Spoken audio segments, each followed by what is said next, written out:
Joining me now from Miami is Republican Senator Marco Rubio of Florida. Senator Rubio, welcome back to Meet the Press. Thank you. Before I get to the primary subject I want to talk to you about with Saudi Arabia, I want to start with Hurricane Michael's impact, particularly to the eastern part of the Panhandle. It does seem as if this was a pretty devastating hit to that part. A lot of people having flashbacks, myself included, of what happened to Homestead. How concerned are you that Panama City, Mexico Beach will never get rebuilt the way they would like to be rebuilt?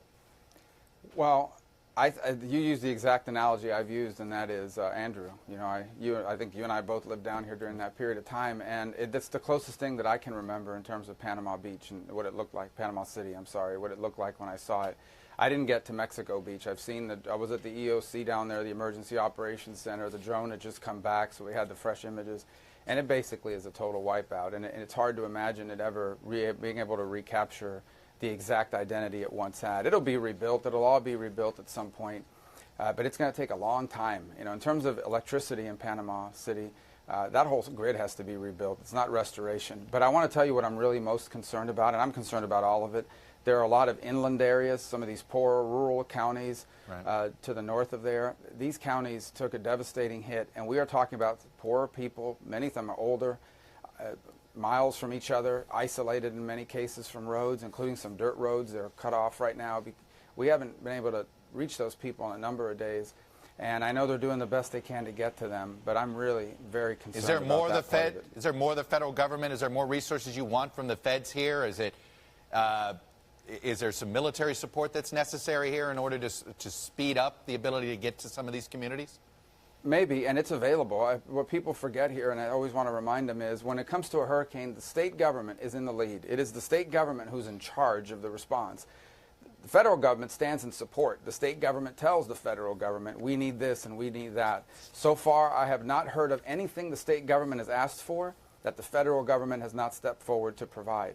Whether there needs to be more, that's something that we'll see in the days to come. But I know the federal government, including the Department of Defense, is standing ready to offer even more if the state says it needs it.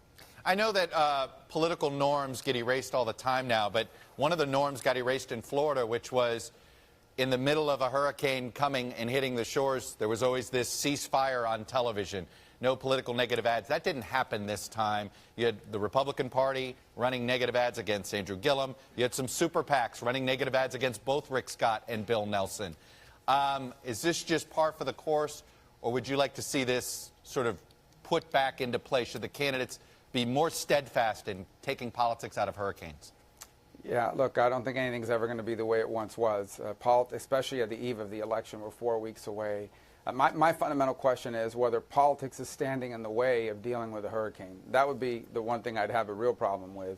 And I don't think television ads, whether they're right or wrong from a moral perspective, I don't think television ads keep candidates from doing their job. For example, you saw the mayor of Tallahassee went back to Tallahassee, and the governor's doing his job there. And Bill Nelson, my colleague, was focused on the hurricane as well. Ron DeSantis is not in office right now as an elected official, but his running mate, Jeanette Nunez, is, and she was at the EOC and has been doing her job as Speaker pro tempore of the state, the number 2 in the Florida House. Right. So I think that's the thing I would look at. As far as norms are concerned, politics is different today than it used to be, and I don't think it's going to go back in many instances. All right, I want to move to the disturbing story of the missing journalist, Jamal Khashoggi. Washington Post columnist. I know you've been very focused on this. First of all, as a member of the Intelligence Committee, do you know if he's dead or alive? I do not. I don't think anyone does. I think the Turks have a very strong opinion and claim that there's evidence that they're sharing with U.S. intelligence officials. I have not seen that yet. Suffice it to say, it's been a long time now since this happened. We know the last place he went into was a Saudi consulate. There was no video of him exiting. If there was such video, I would imagine the Saudis would have produced it by now. And I'm not prepared to pass judgment on something I don't know for 100% certainty, but I can tell you he walked into that consulate and we had never seen him come out, and something happened. And if he's not alive, then it is the Saudis who would know what happened. Go ahead. Yeah, do you know if we got intelligence beforehand that his life may be in danger? Well, I'm not going to discuss that on television. Suffice it to say that I certainly think that if in fact this the Saudis are responsible for this, and we're going to learn that. I truly believe we'll know the answer to that. It's not something that people would look at and be surprised by. This is clearly someone that they were unhappy and uncomfortable with. What I do think is shocking is if, in fact, he was lured into a diplomatic facility, murdered, his body chopped up, and that they sent a group of people down there to carry this out. That would be an outrage. It would be an atrocity, and there would be a swift response, certainly from Congress. If U.S. intelligence knew in advance that he was in trouble, do you think we had a duty to warn him? Well, I think that's our policy, is if we know that someone is facing a specific threat, that we would let them know that. I think in this particular case, I'm not sure that he was not aware of it. For example, I'm not sure that he was ever going to get on a plane and fly back to Riyadh or Saudi Arabia. And there's been open press reports that there were efforts to get him to come back, and he was not ever going to do that. What I don't think anyone knew, what I have never seen any evidence of, is that somehow walking into a diplomatic facility in a third country would endanger his life. And that's the most shocking part. If this had happened in Saudi Arabia, it would still be outrageous. But that's different from saying in a third country, not Saudi Arabia, in a diplomatic facility, you're going to walk in and then they're going to do that to ice you. I mean, that would be something we've never seen before, certainly from a country that's an ally. Well, let's talk about potential punishments here. The president said one thing is off the table. He would not cancel any arms sale to Saudi Arabia, saying that that would hurt America more than it hurts Saudi Arabia. If that is the case, how does that not come across as us, as the United States, putting a price on our human rights policy?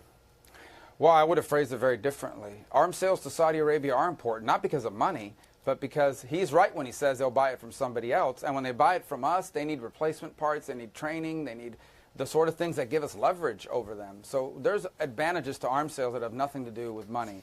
That said, okay, our moral credibility, our ability to call Putin a murderer because he is, our ability to call Assad a murderer because he is, our ability to confront Maduro in Venezuela or any of these other human rights atrocities like what we see in China, all of that is undermined and compromised if we somehow decide that because an ally who's important did that, we're not going to call it out. So I will just say this to you with full confidence. If this is proven to be true, there is going to be a response from Congress. It's going to be nearly unanimous. It's going to be swift. And it's going to go pretty far, and that could include arms sales, but it could include a bunch of other things as well. But the president doesn't look like he's ready to commit as far as you just went. Well, at some point, like I said, I think when all the evidence is in, we'll see. I saw an interview after the fact, after he said those things about the arms sales, where he said, if in fact this proves to be true, there will be a lot of punishment for it. It actually impacted the stock market's view of Saudi Arabia. So ultimately, I do believe that the White House, if this has happened and it can be proven, will do something significant about it. I believe they'll do it. I know Congress will do it. All right, Senator Marco Rubio, Republican from Florida. As always, sir, thanks for coming on and sharing your views. Thank you. Hey, NBC News fans, thanks for checking out our YouTube channel. Subscribe by clicking on that button down here, and then click on any of the videos over here to watch the latest interviews, show highlights, and digital exclusives. Thanks for watching.